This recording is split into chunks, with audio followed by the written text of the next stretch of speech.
You are entering a process where you need to use time more efficiently and effectively with the opening of schools after the pandemic, where the concepts of night and day are mixed and we cannot use time efficiently.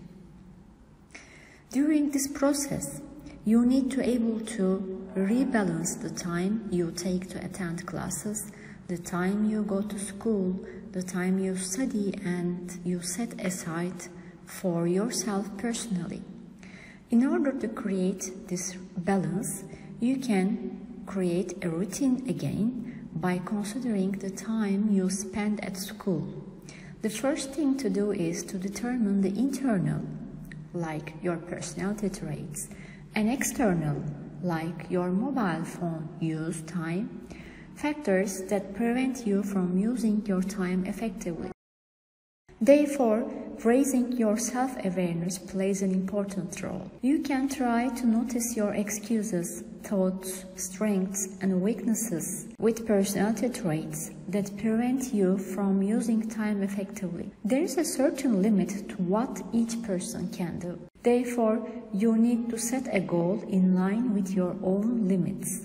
If you set a goal that you can reach in line with your goals, you will both deal with time management and know your limits and increase your goals in the next cycle. You can create a to-do list in line with your goals, and within this list, you can determine what the top priorities for you are and sort them in order of importance. Trying to do all the things you need to do at once can cause you to procrastinate.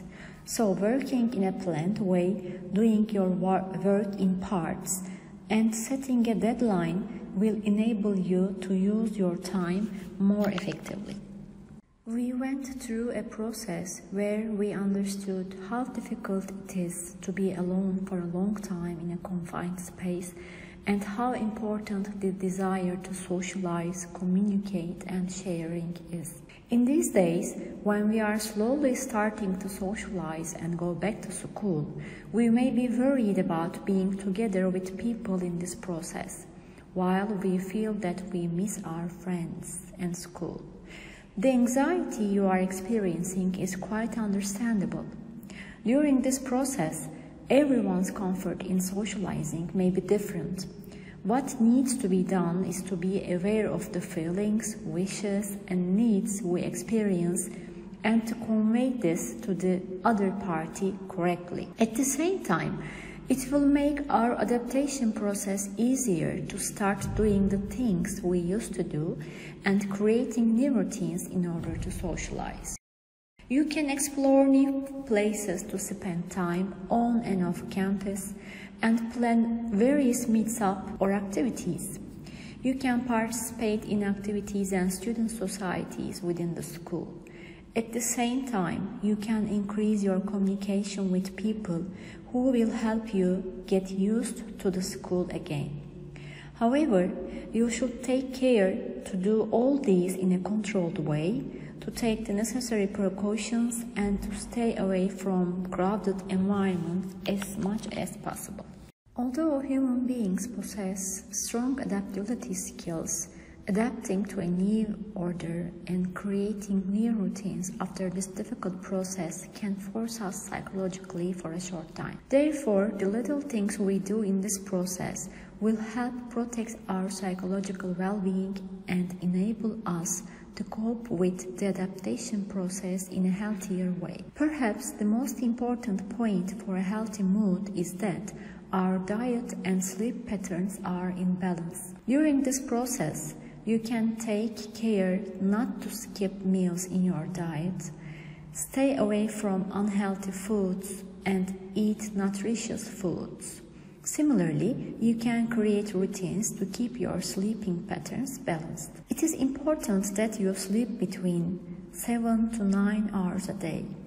In order to spend this time efficiently, before going to bed, you can limit the time you use your phone and stay away from heavy foods. You can benefit from meditations and relaxing music to make it easier to fall asleep. Keeping your nutrition and sleep patterns in balance will keep your immune system as well.